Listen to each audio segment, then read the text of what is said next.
sa lahat ng mga anak, bago ka maging magalang sa iba, sa magulang mo muna. Kasi hindi ka pwedeng maging mabuti sa malayo sa'yo nang hindi ka muna nagiging mabuti sa malapit sa'yo. Hindi ka pwedeng maging magalang sa iba, pero ang bastos mo sa magulang mo. At hindi ka pwedeng maging magiliw sa iba, pero ang sungit mo sa magulang mo. Kasi nga ito ang totoo. Lahat ng mabuti sa isang tao nagsisimula sa loob palabas. Meaning, magiging pakitang tao lang ang lahat ng galang na meron ka sa ibang tao kung hindi mo ito na ibibigay sa magulang mo.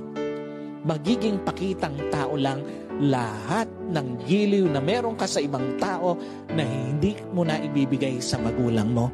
Tandaan niyo po, magiging pakitang tao lahat ng paggalang na meron ka para sa iba na nabibigo kang maibigay sa sarili mong magulang. Kaya ganun kaimportante na bago mo gawin sa iba anumang mabuting bagay, sa magulang mo muna. Ganun kaimportante na bago mo iparamdam sa iba ang mabuting bagay, sa magulang mo muna. At ganun kaimportante na bago mo ibigay sa iba anumang mabuting bagay, sa magulang mo muna.